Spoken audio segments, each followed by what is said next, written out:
Hey guys, K9 with ETX Tactical and Survival, and today I got a quick video about monitoring your predetermined bug out location. As part of doing your pre-planning for bugging out or evading, you want to make sure that you have several different locations or options that you can bug out to, whether it's an open campsite, wooded area, cabin out in the woods, an abandoned building that you have permission to use.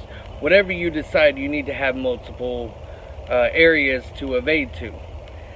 Now, in the bug out location or evasion location, you want it to be away from normal civilization. You want it to be away from your normal daily routine. The problem with this is you're not going to be able to monitor that area to see if you have any intruders, any foot traffic, whatever it is. So I recommend using trail cams to help you monitor any type of foot traffic. The last thing you want is to spend all this time and money and effort setting up your evasion or your bug out location, whether it's storing supplies, doing pre-made shelters, whatever the case is. You don't want to put all that time and effort and money into it to have somebody stumble across and take all of it, or decide that they're going to use that location if they bug out, and then you have a big problem when it really counts. So utilizing trail cams is going to allow you to monitor what all goes on in your area, if it's a safe area, if you need to go back to the drawing board and determine another location. It's also going to help you monitor what type of game that you have, because a good location is going to have access to food, water, shelter, concealment, and cover. Utilizing the game, if you have to stay more than 72 hours and use all the supplies that you have within your evasion kit or your bug out kit, utilizing the game is going to allow you to still be able to provide for your family and provide food. So knowing what type of game is going to tell you what type of tools that you might need. When determining where you're going to put your trail cam, especially if it's out in an open woodland area, you want to make sure that the area you put your trail cam has good concealment and can easily blend in with its surroundings. Now, there's so many different types of trail cams that are out there, and what you decide to use is all going to depend on your budget, the area that you're using, and the type of concealment that you're going to be utilizing to help hide it. Guys, before I tell you what to do and how to do your trail cams, I want to show you what not to do. I was walking along in a patch of woods one day, and I was doing my pre-planning scouting of my route to my bug out location, and this is what I came across. That is not what you want. You do not want a trail cam to be out in the open, easily visible, because if I was a criminal or somebody that was okay with stealing, I could easily identify it, take it, and get away with somebody else's trail cam. Luckily for this owner, I'm not. You want to be smart when deciding what type of location to put your trail cam. You don't want it to be out in the open, as I just showed, because people, when they come on your property, they know they're not supposed to be on your property, and that is a way of evidence showing that they were there. So they're going to steal it, either because they want one and can't afford it, or to cover their tracks so you don't know that they've been on your property. So be smart where you put it. Make sure it's concealed and blends in with the area. Don't leave it out in the open as an invitation, hey, come take me.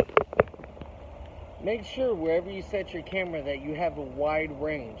Don't put it out in the open. Keep it concealed, but don't narrow your vision. A wider range covers more area and less cameras that you have to worry about in order to watch your bug out location. If you're out on your bug out location and you're having trouble finding a place to put your trail cam because there's a lack of concealment around your trees, one, you might want to consider a different bug out location, because a great bug out location is going to have concealment and cover both land and aerial. But let's say you've got concealment, but you don't have it in the immediate area that you're wanting to monitor. Simply match the camera to the area that you're going to put it, take the debris, and then simply put it around it. Make sure that your debris is not covering up the lens or the sensor. If you're going to use live debris, make sure that you remember to come back regularly to check it, because using debris, especially ones from cut or fallen branches, can wilt, change colors, and die over time, re-exposing your cameras. So if you want to keep it concealed with brush, come back every now and then, check it, replace the brush with fresh ones, and keep trekking on.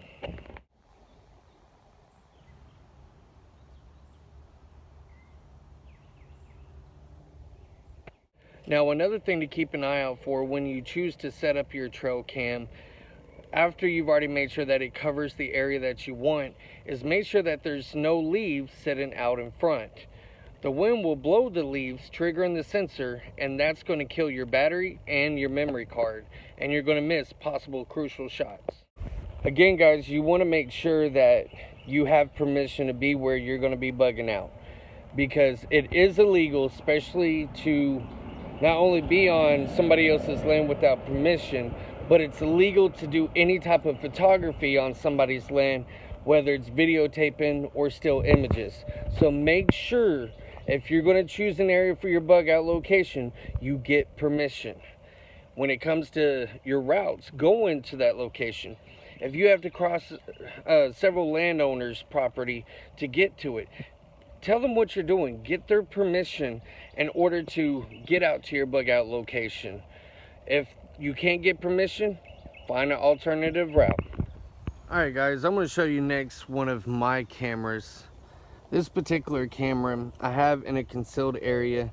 Now it's kind of overcast right now, but usually when the sun's out, there's a lot of bright points and shadows. It blends in very well.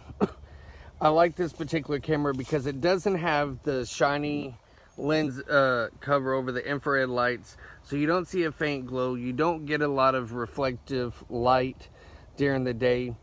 It's a great camera. Comes in the shape and texture and style of a branch. If you can see, I actually added artificial leaves onto the cover. The reason why is the particular area that I'm trying to cover is very crucial, but there wasn't a lot of concealment, and over time some of these leaves are going to fade. As you can see, these have already started. So by putting the artificial leaves, it's going to stay green all year long and help blend it in. Great camera. Runs about, I've seen it $50 to $80 depending on where you get it. Guys, this is crucial to your pre-planning. Don't wait till the moment you have to evade and bug out in order to realize you have flaws in your plan. Utilize these trail cams so that way you can know if there's any foot traffic in your area. Don't wait till you have to evade and get to your location and realize all your supplies, your shelter, and all your hard work is gone, or your area has been compromised. Do this as you're pre-planning. Utilize these. Some people don't have the budget for it. Get refurbished. It doesn't have to be brand new, but utilize these. I guarantee you they will end up helping your planning stretch a whole lot further and understand crucial key points in your plan. As always, I'm K9 with ETX Tactical and Survival. Stay safe, stay smart, stay alive, and God bless.